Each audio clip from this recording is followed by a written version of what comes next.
வணக்கம். Hitech news TV செய்திகள். விருதுநகர் மாவட்டம் சிவகாசி சட்டமன்ற தொகுதிக்கு உட்பட்ட சாட்சியாபுரத்தில் நடைபெற்ற முன்னாள் முதல்வர் ஜெயலலிதா அவர்களின் பிறந்தநாள் விழா பொதுக்கூட்டம் நடைபெற்றது. பொதுக்கூட்டத்தில் முன்னாள் அமைச்சர் ராஜேந்திர பாலாஜி அவர்கள் பேசியதாவது: திமுக ஆட்சியால் மக்கள் படும் கஷ்டங்களை சொல்ல முடியாத அளவில் உள்ளது. அதிமுக 210 தொகுதிகளில் வெற்றி பெறப் போகிறது. திமுக போட்டியிடும் இடங்களில் காங்கிரஸ் காலை வாரும்.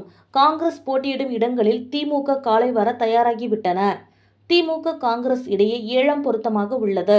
மகளிர் உரிமை தொகை 1000 ரூபாய் தருவதாக மக்களை கேவலப்படுத்திய திமுகவிற்கு தோல்வி என்கிற பரிசை தர மக்கள் தயாராகிவிட்டனர். வரி விதித்து ஏழை மக்களை மீண்டும் ஏழைகளாக ஆக்கியதுதான் திமுகவின் வரலாறு. எடப்பாடி பழனிசாமி முதல்வரை வழிமறித்து கேள்வி எழுப்பியதால் மகளிர் உரிமை தொகையை வழங்கினார். திமுக சொன்ன வாக்குறுதியை நிறைவேற்றவில்லை. ஆனால் சொல்லாததை செய்தவர் எடப்பாடி பழனிசாமி அவர்கள். கல்வியில் எழுச்சியும் பொருளாதாரத்தில் மறுமலர்ச்சியும் ஏற்படுத்தியவர் எடப்பாடி பழனிசாமி அவர்கள். அதிமுக திட்டங்களுக்கு ஸ்டிக்கர் ஒட்டுவதுதான் திமுக ஆட்சியின் வேலை. மக்களுக்காக எதையுமே செய்யாமல் மக்களிடம் வாக்கு கேட்க திமுகவினருக்கு வெட்கமாக இல்லையா என்று அவர் கேள்வி எழுப்பினார். சிவகாசியில் ரயில்வே மேம்பாலம் அமைக்க மத்திய அரசிடம் அனுமதி வாங்கியது நான்தான். அதனை செயல்படுத்தியவர் எடப்பாடியார்.